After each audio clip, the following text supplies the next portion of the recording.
morning. Thank you. That's awesome. Hey, I am Robin Lilienthal. I'm the provost here at MCC. Some of you may or may not recognize me. I have the privilege this morning of welcoming you to our second event that we have had this year related to diversity. We have a really hard-working diversity committee who will be recognized in a minute that plans these kinds of events for you, because diversity at Marshalltown Community College and understanding how we fit in the complex world that we have around here is a really important part of your education. And that's why we put on events and activities like this. So we're super happy to have you here. I think it's going to be a great conversation. These fine students here look super either nervous or excited, depending on the look on their face, but they are ready to answer all of your questions about their experiences and talk about what those are like here. So I would like to introduce Chris Russell, who's going to talk a little bit more about what the event is all about. Thanks. Thank you, Robin. Thanks for coming to the Diversity Conversation, Voices from MCC Students. This is the first time we're trying this, so we hope you like it and learn a lot about your fellow students. I want to thank the Marshalltown Diversity Committee members. First of all, the committee is chaired by Carolyn Briggs and Julia Aguilar-Reyes. Please stand. Thank you. Other members of our committee include Rachel Taylor, Barb Jennings, George Johnson, who will be our moderator, Katie Kapamutel, Valerie Ruiz, Hashem Rogi, Angie Redmond, Mary Means, Jennifer Wilson, Bree Sheneman, Tim Capsule, Marisol Aguero, and Chris Breeze. If they would please stand, and let's recognize the rest of the committee. A couple of notes. Please turn off your cell phones if you haven't already. We don't want to be interrupting our students as they're talking. And thank you in the back especially for paying attention to everything you're going to hear. Noises will pick up on the video behind you, and you don't want your voices all of a sudden in the video that's on YouTube. And the other thing is, we know that some of you are in a class and you may have to leave at noon. That's fine. If you can get up and quietly walk out, moderator will be paying attention to that too, but we'll be helping to moderate with students at that time. So without ado, let us introduce George Johnson, Professor of Business, who has agreed to be our moderator today and has some questions for our students. So let's give him a round of applause. Again, I want to just reiterate the thank you for being here. I think we need to understand that kind of in the middle of a cornfield, there's really an opportunity for learning more about diversity that you, as you continue your education or go on to the workplace, really need to become part of, become involved of, become used to, and all those particular pieces. But again, thank you all for being here. This is a wonderful opportunity for you to learn. And what we really especially want you to see here is the wide variety of diversity that not only we have here at MCC, but also the wide variety of diversity that we will find when we get out into, quote, the real world. You know, as I tell my students, it's much more than black and white. So without any further ado, we're going to go ahead and get started. I'm going to kind of veer off to the side here. This is their show. And I want you to thank them right now. This is not an easy thing to do, as many of you know. So first off, a round of applause for all of our students. So if we would, I'm going to start with Juan Pablo, and all I'm going to ask you to do is to tell us your name, right? How long you've been a student here at MCC, what you're studying, and who you represent. What diverse group are you representing? Thank you very much for the opportunity. I'm here. I'm representing the Venezuelan guys. I'm from Venezuela. So I'm here studying graphic design. That's my major. I like art, I like design, I like everything here. I choose NCC because I was watching a lot of videos from my country about this college. I was representing Venezuela in my country in 2010. I get the opportunity came here in Marshalltown to play baseball. I'm glad to be here, so thank you for everybody and to stay here. Thank you very much. We'll just keep going on down the road. Hi, I'm Allison White, and this is my second year here in MCC. And and my major is machine tool technology, tool and die. And I chose MCC because it's closer to my home, and I am currently the only girl in my class who's doing machine tool technology, and I'm partially deaf in 1 ear. Okay, thank you. Hello everyone, my name is Islam and I come from Afghanistan. This is my second semester here at MCC, and I'm studying mechanical engineering. Hi, my name is Ellie McCurk, and I've been at MCC since 2011. I'm here representing the group of students as grandmothers, mothers, and mothers with children who have the opportunity to come and learn and need to learn more about how to handle themselves and get an education for the jobs they want in the future. Good. Marshall Edwards. I've been at MCC since the fall of 2012. I'm studying liberal arts here with a transfer either into education or sociology. And I chose MCC simply, I live here in this community my whole life and figured this would be a great starting point for my education career. And I'm representing the student veterans. It's great to be here, and it's an honor to be part of this great event, and I hope everyone enjoys this event. And my name is Garth Mu. I chose MCC because it's small, and I think it's a good first step to take to my career. And I'm working on my AA, and I'm a Christian and immigrant. Hello everybody, my name is Fernando. I'm from Brazil. I've been here since the beginning of this year, so since this semester. I chose MCC because my mom was assigned to work here in Marshalltown and was the closest college, but after she got to know everything about MCC, we see that it was a fine choice, and that's why I'm here. And I'm representing all the international students, especially the South American students, but unlike them, I don't speak Spanish, I just speak Portuguese. All right. So again, we started seeing some of our diversity.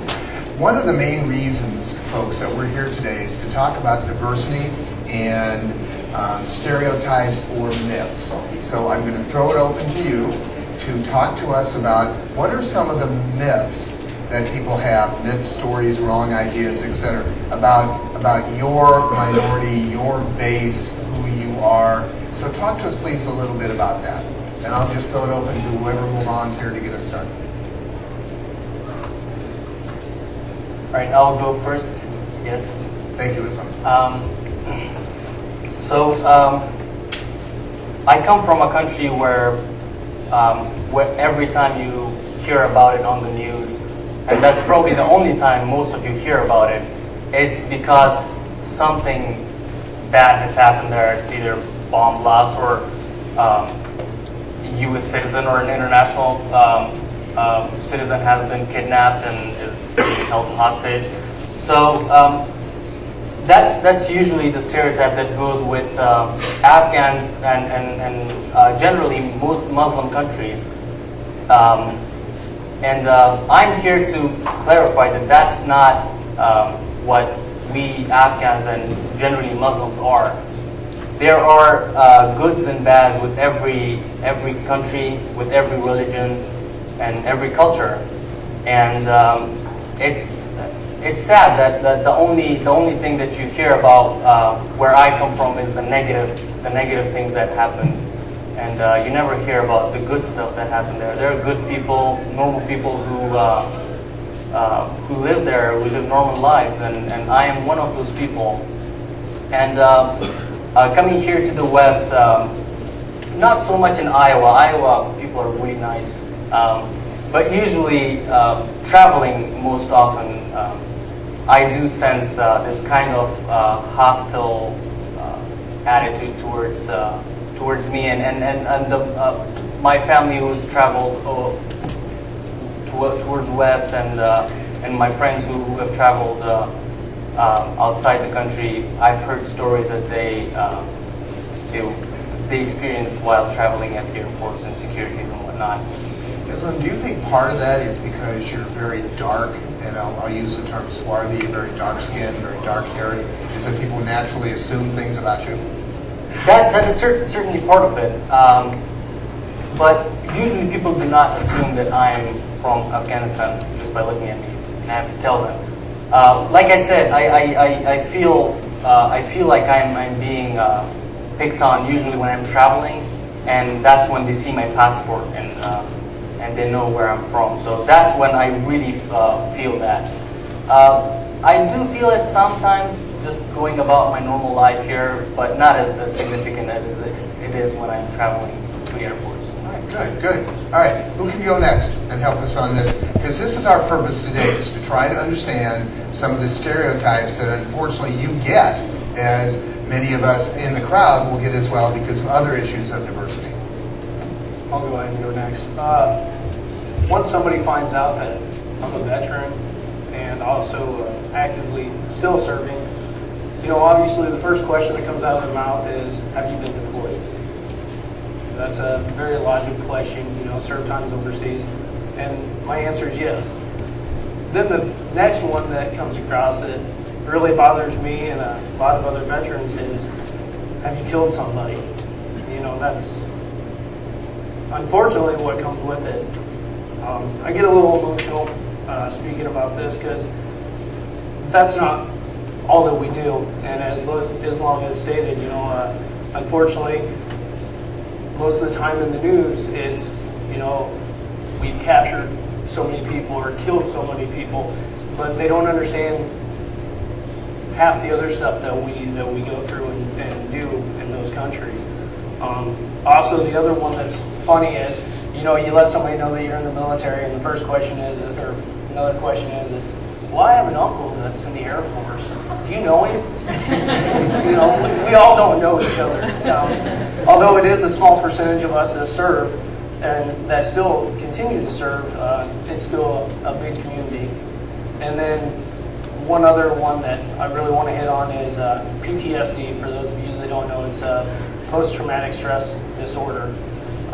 Normally it's related to flashbacks, self-injury, self-harm, people not being able to control or their actions, or having negative reactions from their time deployed in a different country, or seeing something within combat. And it's really a thing that a lot of times people automatically assume that because you served in a combat zone that you automatically have PTSD, and we all deal in our own way, and unfortunately some of my brothers and sisters do suffer from it, but not all of us do. Herschel, will you tell that story? Because many times we think that myths and stereotypes are done by people who maybe don't know much or, quote, aren't educated, whatever, in that particular field. And you had a wonderful story you were telling me right before we started. So it's kind of funny. I can walk into my doctor's office, and I remember one time I walked in there and I was just simply having a bad day, and just answering yes, no's, quick questions, wanting to get over why I was there, getting some medication. And he started leading into, how's your attitude? How's your mood? Are you depressed? Are you? And I just took it with a grain of salt and answered my doctor's questions. And right away he just jumped to, well, PTSD. You have PTSD. And I took offense to that because, I go through a lot of training every year, same with everybody else in the military, to be able to recognize the signs and symptoms and to be able to understand and cope with ourselves and reach out if we do have PTSD. And we take offense if you don't. But so. Okay, thank you. Carl, will you go next, please? Yeah. Oh, sorry. Well, I think, Burmese, I guess, over here, I think. Can you all hear him? Okay. We're yeah, troublemakers, I guess. Okay. A lot of times, that's is because I didn't grow up under the rules, under the laws. A lot of times, coming here, you have to have a license to drive, you have to have a license to hunt, and you have to live under the rules. You have to, you can't buy and drink, if you're a certain age. But when I grew up, you can buy and drink if you're 5 years old. You can do, something like that. It's just, you can buy smoke. And I think that a lot of times, you get into trouble with the police. And a couple of years ago, there was a couple of my friends, they went out in the Sand Lakes, they shot some birds, and they got in trouble. They got arrested, and they had to pay a fine. I think that's, here the problem is I'm representing Burmese, so I think that we need to learn the language. That's our problem, and I think a lot of people misunderstand us. And if we know the rules, I don't think we're not gonna do that and break the rules. So what are some of now you've been here how long? I've been in Marshalltown 5 years. All right. So in that 5-year time period, what are some of the surprises that you've had that people think about you that are wrong?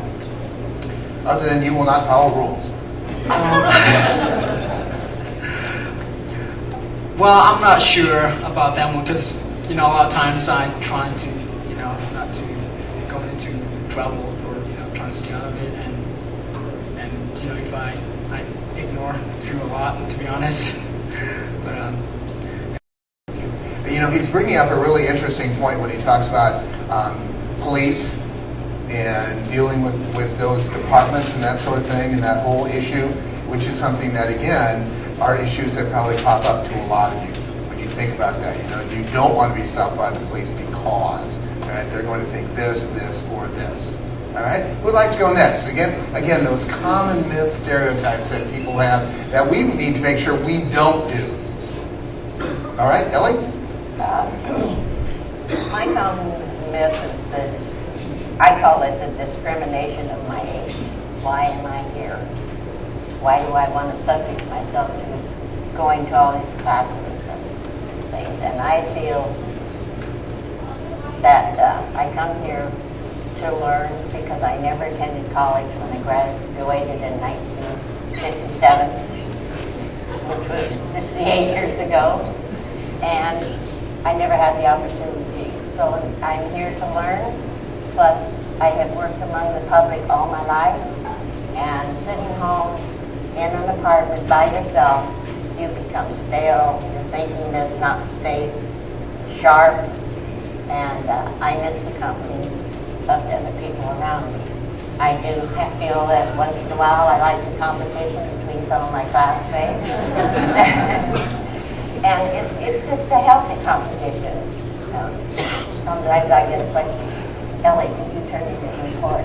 Yes, I did. You? No. Okay, here we go. But I have a lot of people in the apartment building that I live, and they ask me why, what are you going for? And I'm trying for an AA. It's taken me a while because I only take a few classes each semester, which is all I can handle. And they say, well, why do you want to do that? I can never do that. And that's their reasoning as why they don't do it. They just don't, they don't want to even try to go back. And I love it here. And one of the reasons I have stayed this long and enjoyed it is the faculty here. I have yet to have one person tell me I'm a trouble. They always say, no, you're no trouble. No, I can help you right now. And they encourage me when I get down. And I'm just real happy I'm here. That's all. Fernando, I'm going to go to you next, all right? Because we were conversing a little bit this morning about, especially being from Brazil, right? What are some common myths, stereotypes, that sort of thing? Because we have a Brazilian and we have a Venezuelan. And I'm always reminded of this because I have another Brazilian in class, and I constantly tease him about being from either Portugal or speaking Spanish, right? And both of those are wrong, and it's become kind of this thing between us. But it's things that people think. All right. Like I told you before, I'm not sure what people actually stereotype us, but I can tell a couple of things that usually related to our country. Like, for example, what I said before, we don't actually speak Spanish, we speak Portuguese, so we're a little different. And people usually ask me, But in Brazil, do you guys have computers? Do you guys have cell phones? Yeah, we have that, all right. We have we're just the same as here, but maybe not so developed. But it's pretty much the same. And in Brazil, you won't find like any monkeys walking around the streets and stuff like that. I don't know. It's just a normal place and just not so developed as it is here, but it's not so different. I guess that's it. Okay, what is the one thing that surprised you, and we're going to kind of, especially with our international students, the one thing that surprised you most when you came to the United States? That, in other words, we can maybe help you with as well, especially the Anglos that are in the crowd. Well, I think it's more, I guess it's like I said, it's a more developed country. So when you walk around the streets, you see like the houses of your poor people. For us, they're great houses. You know, the guys here who live there, you label them as poor, and I think it's more related to that. Maybe with the money, really, because here we see everything very well organized and people living well, and we are used to see people not living so well, walking around the streets and see people begging for money and stuff like that. So I think that's what shocked me most at first. Okay, I'm reminded by one of my other Brazilian students who said, Ms. Johnson, the thing that surprised me most when I came to the United States is that people do not kiss when they meet. As he was bending over to meet a nice young lady the first time, and he was bending over to give her a kiss, and she was going, no, get away from me. You know, it's like, this stalker thing that comes in. So, Juan Pablo, I'm going to go to you next because we'll kind of keep this in a theme, all right, with our Latin brothers. Okay. Stereotypes. Let's start there. All right. People assume when I'm here around the people here, students of the other places, they think I'm Mexican. That's not true. I want to talk about this because, okay, we all look the same, but we are not the same. Okay, we are human beings. That's right. But the people around us, they don't know what happened with us or what we think about it. You don't know what do you feel, or you don't know what you're gonna think when the people say, you are a Mexican, you're working like Mexican, so you are walking like Mexican. You are Mexican. That's not true. I need to show you my passport. I'm Venezuelan. That's the only material I need to show the people around me. So other stereotypes I can talk is about the potential and freedom people when you are talking with them. So that's really interesting when I came here, all right? Okay, now, if I understand correctly, Venezuelans are also very, very proud people. Pride in your country. Yeah, Okay. that's right. We have Yes. we have a lot of potential. The Venezuelan here in the United States, like athletes in different sports, in different careers, they are really professional. When I came to the United States, I won one goal, gained my associate degree, played baseball here also. So right now, it's really difficult to get that because the past days or the past years, ago in 2013, 2012, my country right now is having a bad situation economically. Thank you. They going down, it's a dictatorship. They took the scholarship. We hear the Venezuelan and Marshalltown around the whole United States, they have problems to pay the tuition. That's really difficult. So I can be honest about everything, about this, about experience. It's really hard. Live right there, walk in the street with the cold. You don't have any food. You don't have any financial aid. It's really hard. I'm really glad with people here in Marshalltown and elsewhere. I was taking classes there also. I want to say thank you to Aguilar Reyes, Angie Raymond, and Donna Thompson. Those people, they are really love with me. When I was talking about my history in the United States, when my country, they took my scholarship and keep going with my classes. And folks, I'll tell you, no matter how hard we try to work on these things, and we try to not put any isms in, I don't know if Juan Pablo remembers the very first time I met him. Yeah. Because I introduced It was in myself. 2012. Okay, and I learned he was from Venezuela, and I said, pobrecito, right? In other words, you poor person, you poor young man. And the glare from him was out. What do you mean, right? And my whole point was that their economy has kind of tanked, right? And it's hard for him to get his money. It's hard for him to live because the system is anti any Venezuelan going out. So it's very, very difficult from that particular piece. We're at shifting hour, so if you need to move to get yourself to a 12 o'clock class, we're going to ask you to kind of politely, quietly, on, etc. Right? But Allison, and again, the question is the issue of what is, where are my notes? All right, stereotype or myths that people have about your particular diversity. And we've maybe been going a little while, so maybe just remind us what your diversity is again. Mine is that people, since I'm like deafer, people think that I am not smart or can't learn because of my disability, but I've been learning a lot as long as when I was growing up, and I never thought I would make it this far here in MCC. And for machine tool technology, I never thought that I would do this kind of major, but I never thought that some women would do it much because there aren't that many women that do this type of thing, but that's kind of what I like to do it a lot. And some people think we can't do it, but we can, so. Okay, thank you. Sorry about that. Thank you. All right. So now, did that bring up anything else from the rest of you as we kind of went through this about myths, stereotypes, etc., that people tend to think, right? I mean, I can think of one probably right now with Paul, and automatically many times when people see that Burma, people tend to think you're what religion? Yeah, right? And we're not. Okay, yeah. So would you like to talk about that for just a minute, please? Yeah, I'm a Christian, as I say.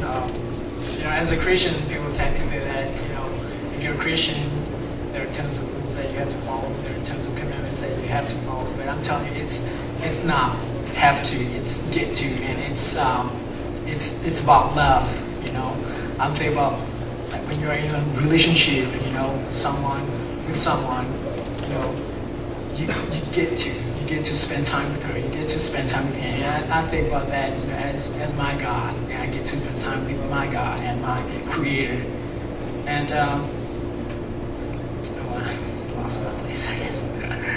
We can come back to you. So just say, "Hey, I'm ready." Right? As we look at this. So, what are some of the challenges that you face, right, as part of this diversity, as part of being part of this particular group? What are just some of the natural things, maybe not the stereotypes, but some of the natural things that you have to think about maybe in your daily life? Herschel? For me, as still serving in the National Guard and going to school full-time and having a family, it's really that balance between military service, balance, and school, and trying to find time to be able to commit to all of them and keep up with them. Also, another challenge that we face is staying current on GI Bill information on our education benefits through the government, because they constantly change those requirements and change everything day to day, and being able to stay on that because we use those to pay for our school. I don't know how many of you remember the government shutdown 2 years ago. That stopped my payment, my GI Bill payment. For 2 months, I didn't have any income coming in, so relying on the government to pay for our school is kind of rough at times. Also, I've been here since the fall of 2012, but I also had to have a break in my education. I had everything planned out. I was going to graduate. I should have actually graduated last year, but because of a possible deployment that my unit was slated for, I couldn't come to school because of the training time that we had to do. I mean, we had to get trained up for this mobilization, so it was going to interfere with school. So I had to drop school and go back, and I ended up working down at Camp Dodge. And then a month before the deployment happened, guess what? They canceled us. So it stopped me from my forward progress. The military did, but I can't complain. So being versatile and being adaptive is one of the things in my daily life that I have to learn to have. Okay. You know, as we talk through these, there's some really neat things that are popping up. That's the concept of commonalities, and I like to talk to class about commonalities, right? Here we see one young man from Venezuela, and we see another one right from the United States, and what's that commonality? Government money, right? That's what we're waiting for. So very good, right? What are some of the other things that the rest of you can add on this piece?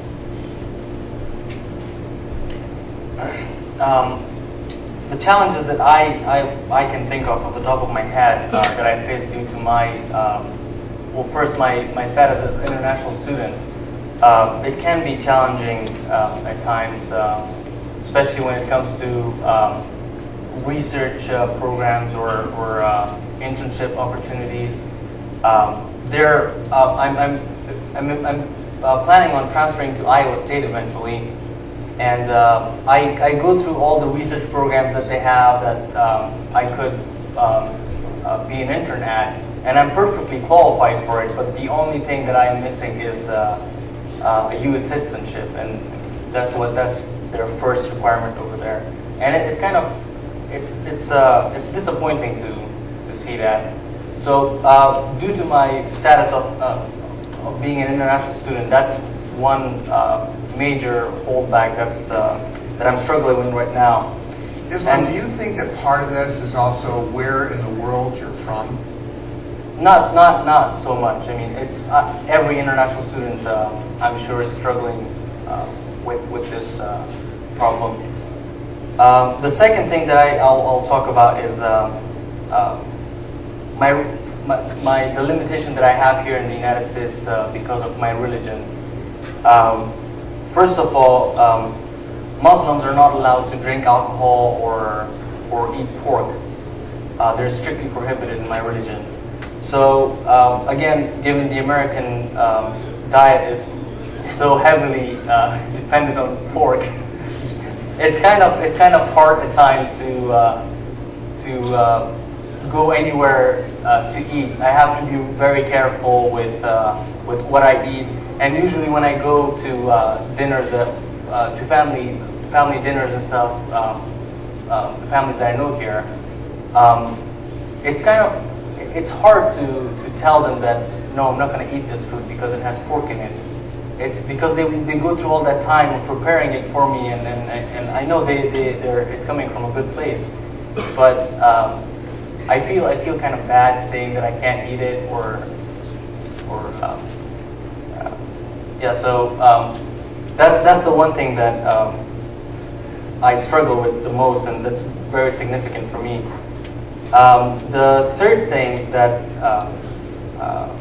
I really am struggling with right now is travel time back home.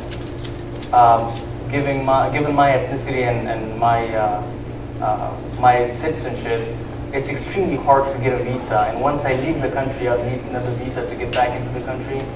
So that puts a limit on the number of times I can travel back home to visit my family. Like for instance, this summer I'm not going to go home. I'm just going to stay here. And for 3 months I won't have anything to do. There's no school, so thinking about it is kind of hard. I miss my family, I miss my parents and my siblings. Yeah, so those are some of the challenges that I face. That's great. So thank you very much. Right? Allison, how about you? Right? Dealing, especially being a woman in a male-dominated, male-generated field. Although you have a female instructor, all right, who goes against, quote, all the traditions too, so yeah.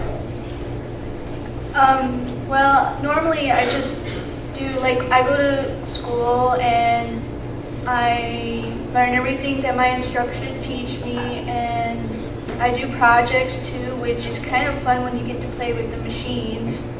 And I like, it doesn't really affect me, but I know that we all can do stuff like other people can do, and we women can do stuff like other men can do. I was just reading a piece where, needless to say, we know that women get paid 80% of what men do. And it's not just in the male-dominated occupations, it's in traditional female occupations as well. That men are getting paid more than their female counterparts in jobs that traditionally are female-oriented. So we see this happening quite a bit, right? With the hearing loss, how does that work? How does, Do you have to work around that? well, kind of.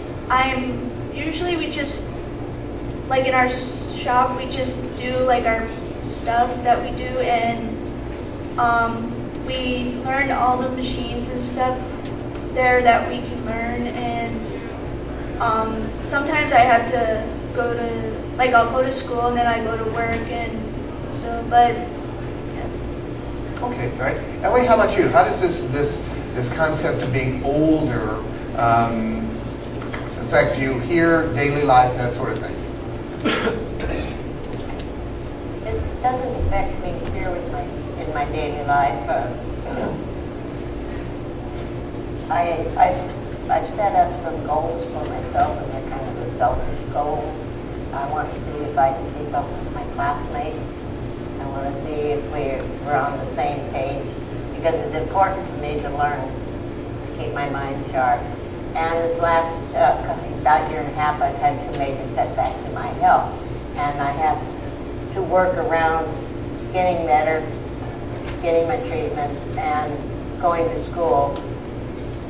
And I have extra help on the outside with that, you know, from here in the college and stuff. But otherwise, I really have nothing. If I don't come here, I have nothing else to do except sit in a 1-bedroom apartment after coming from a 2-story full basement house and go shopping, maybe. Exciting. Okay. Carl, you had mentioned, we were talking earlier, and you had mentioned the concept of laws that at home you do not have, you pretty much do.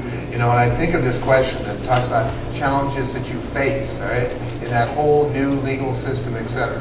Well, mostly I'd say the challenge was language. I mean, a lot of times, when family moved in, they intend to stay in their own world because, it's just hard to get involved in the community and be part of the community when you don't, you can communicate. And that was the most challenging. And I used to face, I'm right now. I'm still struggling with the language, actually. That surprises me hearing him talk. Wow. Yeah, and then, in school, I think staying organized and staying on task, and that's one of my challenges. So. Okay. Are there any other challenges that anybody talked about? Because we've been on the negative thing. I want to get into the positive aspect, right? But are there any other challenges that any of you have found dealing with the group that you're representing? Okay. One of the bigger challenges I have right now is the time here. I have 3 years in the United States. I never see my family back again. That's really hard. I know other Venezuelans, they can go to the country and see their parents. That's really good. So I always talk with my family by Skype, online, everything. They call me every day. The only challenges I have is I have court days because they open to me deportation case because I was out of status for the same reason my country, they took my scholarship. And the reason why I didn't take the last year of classes, they found me my home in Iowa Falls because your visa is expired. But why you don't have, why you're out in your status, that's really hard because you need to go to the court days.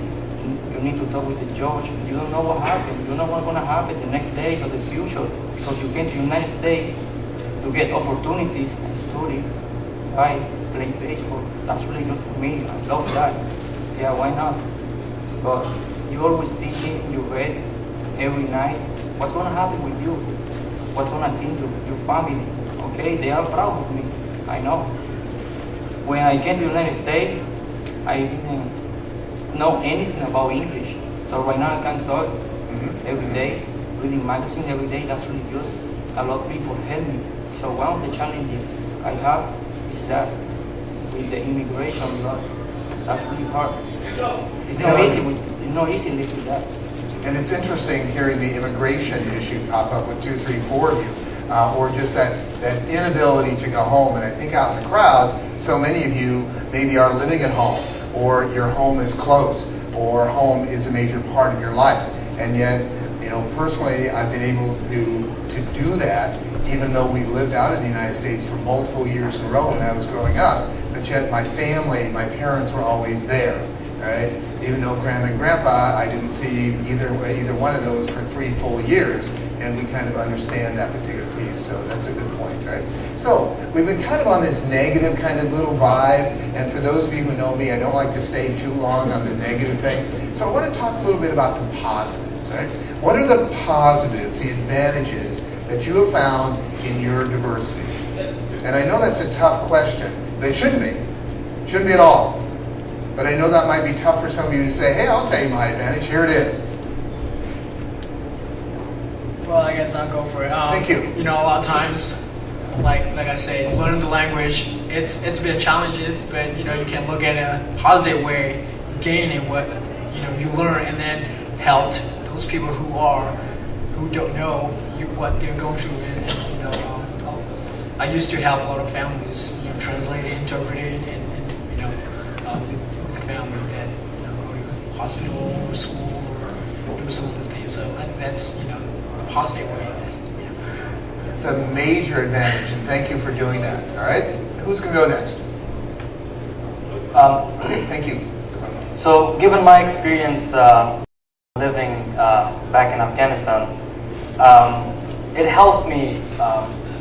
It's not all negative, like you said. I felt like I was complaining this entire time. There are certainly good things that I bring with me from my experiences from back home. And one thing that I can think of is in my academic career, there are things that I learned from living in Afghanistan that you guys will probably never be exposed to, and maybe will never have an idea of how to deal with. Whereas me living in Afghanistan, I've experienced them more often, and I know how to deal with them. Usually there are conflicts with they can be with any aspect of life. And with academics, my view of culture and my view of way of living is a little broader than what most people here would have.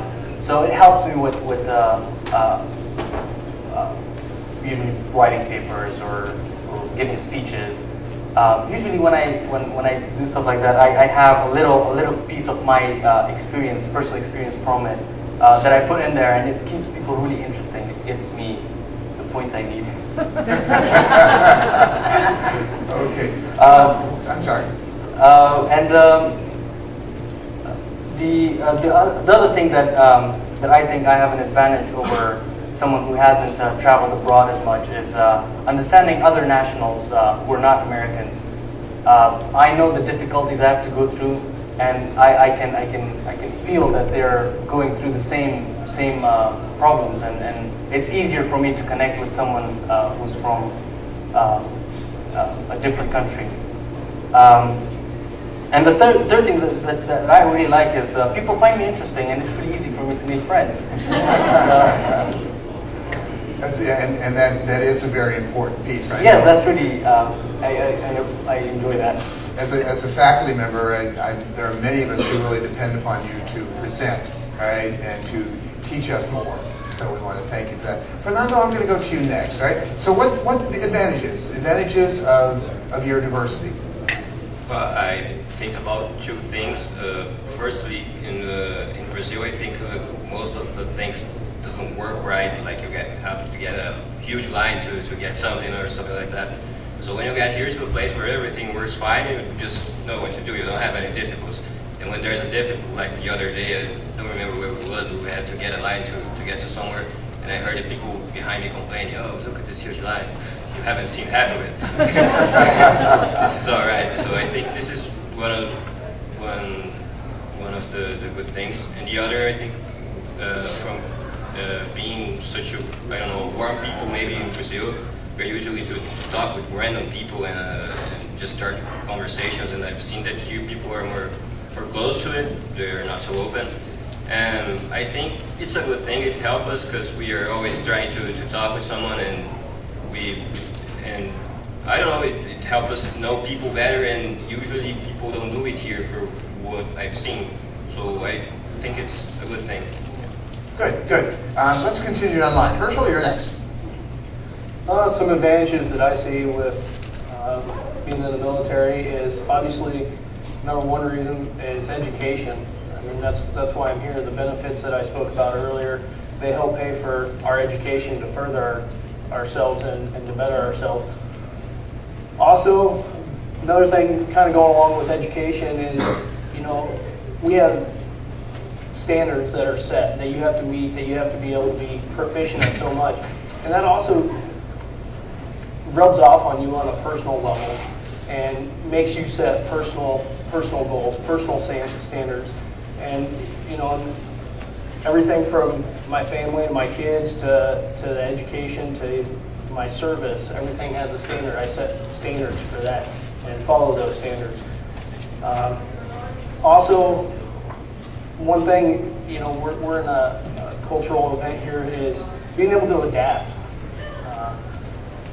We're taught, and through various things like my time overseas, you're taught to adapt quickly, and being able to adapt and being able to sit down with a bunch of people and start discussing whatever it is, or just bumping into somebody and start talking, or a stressful situation, may have a stressful paper coming up, but being able to look at that and do it quickly, I feel makes me a little bit more effective. Also, leadership. The military bestows a lot of leadership on individuals, and it's helped me in my father role, obviously, me as a student, and my military career. So there's a lot of them. I also jotted down personal courage. It takes a lot for somebody to be pushed off a tower and hang by a rope and scale down or even be away from your family for a long period of time, which a lot of the individuals sitting up here at the table with me understand that. That courage it takes for them to come and get this education and know that their family's proud of them, and at the same time not being able to have them right in their the comfort zone for a hug, but being able to have that courage to maintain and stay and do what's right for them.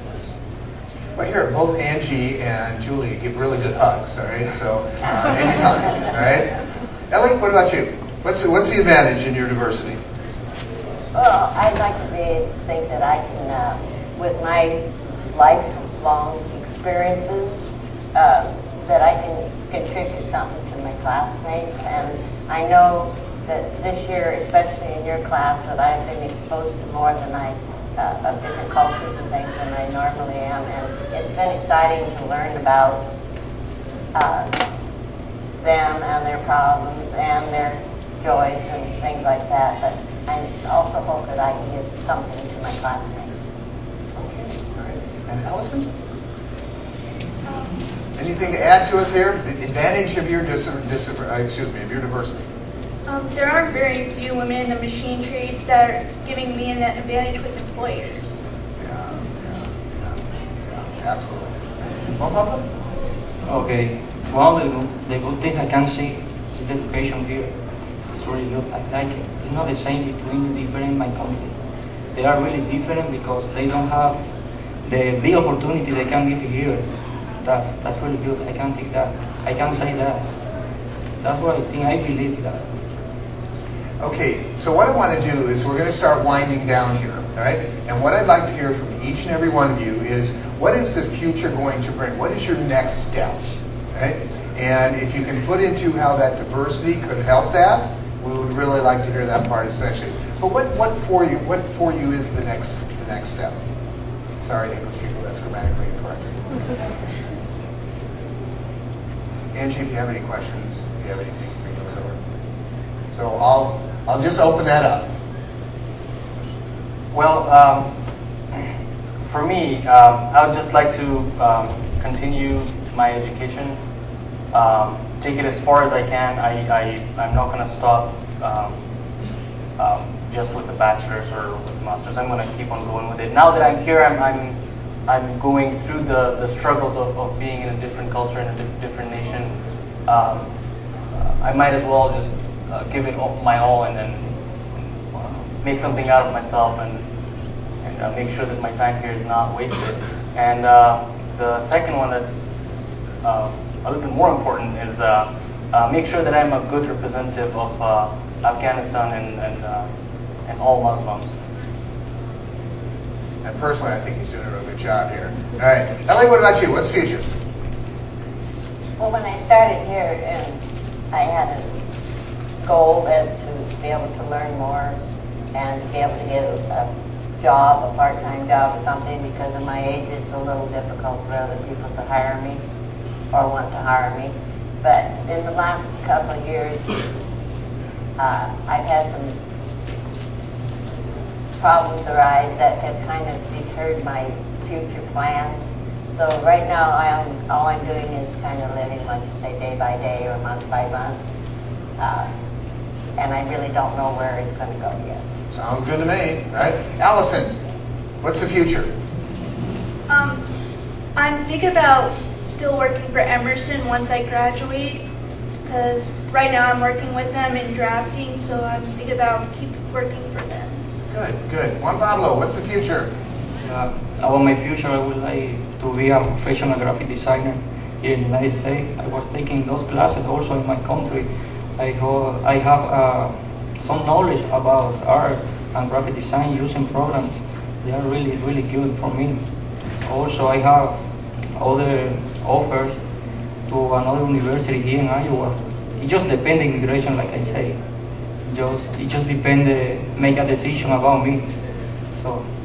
Okay. Question for, I think I'm going to aim this at Juan Pablo, Islam, Fernando, all right, especially, all right? How easy or difficult is it, or will it be for you to, if you want to, get a job in the United States when you're done with your education?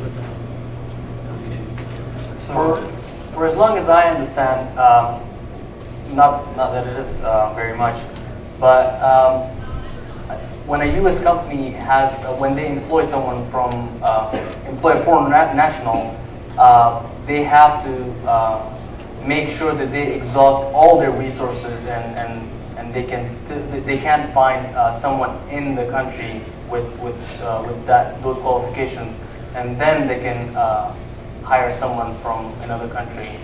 And I think that each company, according to their size, can hire foreign nationals, and that number of foreign employees is limited.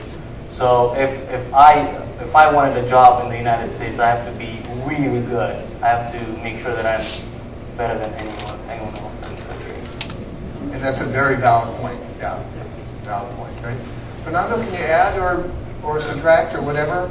I'm not really sure. For what I've known, I can get a work with the visa I have right now, that is a studying visa. But for what I've seen here, there are a lot of opportunities for people. But for the employer to hire you, I guess that he should have to fill some paperwork to file a different visa maybe. So I think that's the most difficult part. But as opportunities, I can see them everywhere. My mom even talked to me that it was an intern back at her company if I wanted to stay here, but I have to go back to Brazil. So I don't know. I think there's opportunities for everybody, but the thing is, like you said, it's more the paperwork, it's more in question of the visa and all of that. So I don't think it's that easy to get this visa, but the opportunities are there for us. Right. And as long as I have you on the mic, all right? So what is the, again, advantage in your diversity? Sorry? The advantage of your diversity. What's a positive piece? Well, I don't know. I talked about it a little bit. I guess it's more like for us for being a warm people and all of that. I see that as an advantage to be able to talk to people, to always be meeting new people, and to be open to conversation and stuff like that. I believe that's Good. the main advantage. All right. Come on. Excuse me. Yeah. Advantage? Yeah, the advantage, please. Yeah. No, I think I already told you that to be able to help the families and what from what I learn and get involved in the community and be part of the community. Will you tell the group? I was going to say the class, right? Would you tell our esteemed crowd here what you do or what you have been doing in your life? Last year I was working for the school district, and I've been with the Burmese families and those who don't speak English. Also, I think that's the advantage that I now be able to help those families. The families that came later on that don't know what the community is set up and how it works and how to get involved. Because a lot of times, I see mom with their children and just stay home pretty much, every day. And you have, there are kids like Head Start. If you know what I'm talking about, like the small kids, they have those kind of activities with the kids to get involved. The younger kids, and they have no idea what to do and what to look for. So they kind of stuck in their world, and I kind of direct them a little bit. I think that's my advantage. And another So one, we could refer to you as the Burmese Godfather. Is that right? I'm just Okay. Yeah, and another bit is my belief, and I'm waking out every day, and that's an advantage to look forward and help others. So that kind of tied to what I'm doing. So. Herschel? Anything more you can think of on the advantage side? Because I know you've been telling us a lot of really good things here. No, not really more than what I had. I mean, there's obviously a lot of advantages being in the military. I could talk for days, but the ones that I hit on, the education benefits, being able to set standards, and the adaptation. Those are really the big ones. Being able to just adapt quickly and go with the flow. And how about future? What's the next step for you? Well, I'm going to take obviously my military career as far as it'll go. They'll allow me to be until good health and 60 years of age. So if they don't kick me out before then, I'll take that as far as I can go. In education, same thing. Just keep on applying myself, keep going one degree at a time, one level at a time, taking it at that level and keep going. Future? With my belief, I guess it's what the Lord has for me. I'm gonna say because in here, moving here, I see a lot of a comfortable place. We live here comfortably and with our freedoms. Freedom of religious speech and what you can do whatever you want. You can get a job and do something like that. But where I'm from, you see a lot. They don't know where their next meal will come, and so I think that's what God put in my heart to do as a mission and help those who are in need. So I think that's kind of my future. And there's a verse says that you have a plan you plan on, and the Lord will direct your path. So I believe in that, and He will direct my path. So I just surrender to my Lord. So that's what I believe. Okay. And Fernando, I'm going to end with you. I'm going to end this part with you. What's the future? What's your next step? I have 1 year left to finish my degree back in Brazil, so I have to get back there to finish it.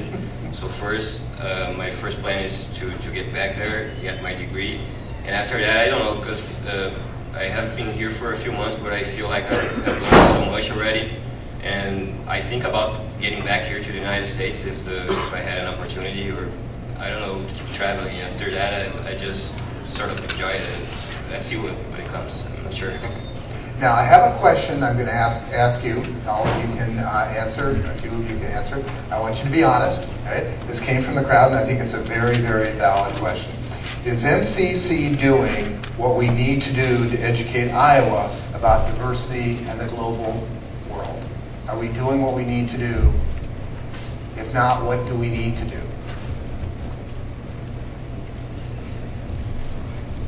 You won't hurt my feelings. I guess, yes.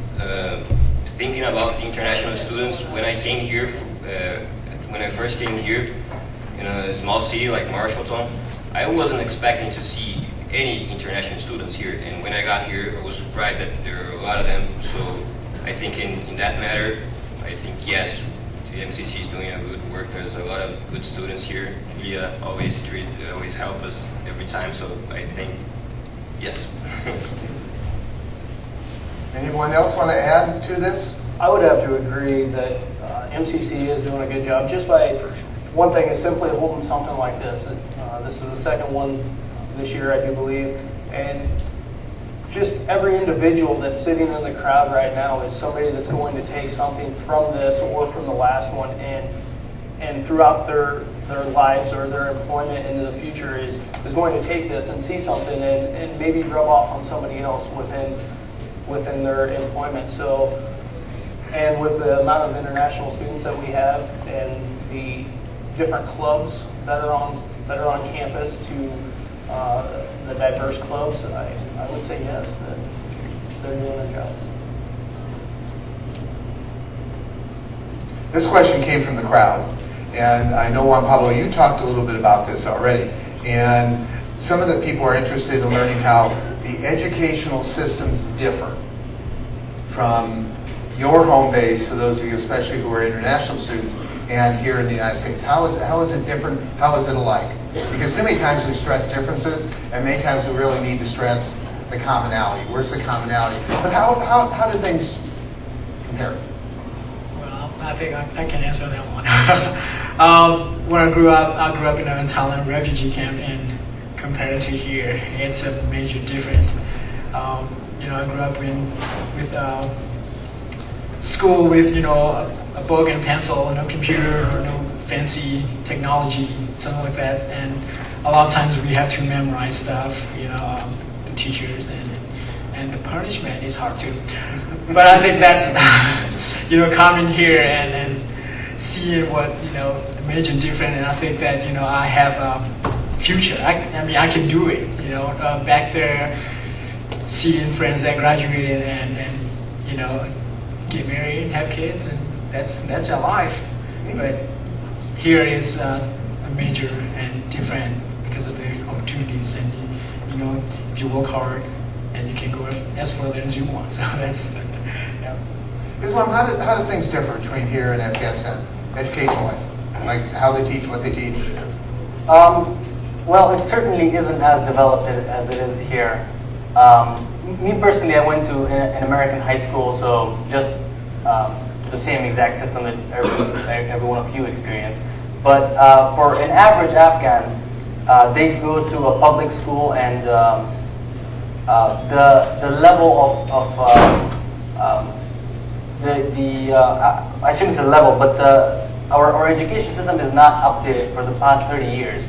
I mean, given our history of filled with wars and stuff. So right now, since we're building our government, and as the society is developing, so is the education system. But it will take time. It won't happen in the next 5 years, not even the next 10 years. It will take several generations to develop it. And also the attitude towards education there is not as strong in the country. Although it is getting better.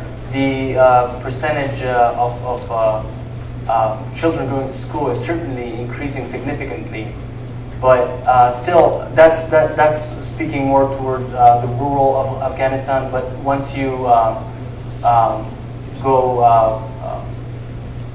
into the villages and more urban area or rural areas, that was in urban areas, we do have schools and they're working at full capacity. But as you go to villages and outside cities, one is the problem of security. Schools cannot be open every day. They're closed most of the years because of security problems. And the one big problem that I think my country is facing right now is education for women. It's very minute, and we really need to develop on that. And I think that is the foundation for a well-developed society to educate the women. And we certainly don't have that yet. And Juan Pablo or Fernando? Okay, I go. Okay. In my country, it's really different education because I remember I wanna say one thing, my experience. I remember I was going to the teacher, the mathematics teacher. I was saying, "Hey teacher, I don't understand anything about mathematics. Can you explain me here?" No, you can read the books. You need to read the books. You need to practicing to pass the test. Oh, okay, that's it. Yeah, that's what you need to do. Okay, when I came here, you have success center. You have people that can help you. I understand. You can do your assignments. That is really impressive. That's really amazing because we don't have the same situation and the motivation here. We have teachers that can give you that motivation to do. You can be a successful person in life. In Brazil, we have public schools like you have here for elementary and high school, but our public schools, they are the worst. If you want to get your kid well educated, you're going to pay for a private school. You're not going to put it in a public school. And I see here that the public schools, for what I've heard, they are great. The elementary, the high school. So I think it's a good thing about it here. But for college, we have public college back in Brazil. I'm from public college, and they are the best college there are. And I think that's something that we maybe could be developed here too, like have some public college so people wouldn't have to pay for their college. But I think the main difference is that. Yeah. Good. Okay, thank you. Well, we're going to wind down real quick here. Is there any one thing that any of our panel members would like to say? Any kind of last piece, any last hurrah type of thing for the crowd out here? Yeah, I guess as I was saying, my belief, we talk about like when people see Christian, they think of, it's something that you have to do. But I was, like Ten Commandments, I want to share a little bit about that. Those 10 commandments, I think that's necessarily, in our, as a human, I guess, says you shall not kill, and I think that, if we don't kill each other, that'd be great, in the community, and then thou shalt not steal. If you don't rip each other off, I think that's, the world would be a better place, and I think that, that's what I believe in, and Jesus Christ is the Son of God, and I believe in that, and He's raised from the dead, and the only way to go to heaven is through Him. And oftentimes, I guess, when you become a Christian, you have to follow. You cannot do this, do that. So I think that's not just. It is love. That's what I would say to you, man. That's love. Because of Jesus Christ died. All right. Any other final comments from any of you? I would like to speak. I'll just say one last thing is. The U.S. troops that are in Afghanistan are very appreciated by Afghans. The majority of Afghans are very happy with the help that Afghanistan is getting from the United States, and most Afghans have a very positive attitude towards the U.S. government. You might have experienced that in Afghanistan. Is that the hostile nature or the hostile attitude that comes towards U.S. troops and the United States. It's a very small population. It's a very small group of people. It's just limited to just very small organizations. The majority, the national public, they love America and they really appreciate the help that we get from America and the rest of the international community. Well, that sounds like a wonderful piece to end on. First off, I'd like you to thank our panel for being up here. It's not easy, folks.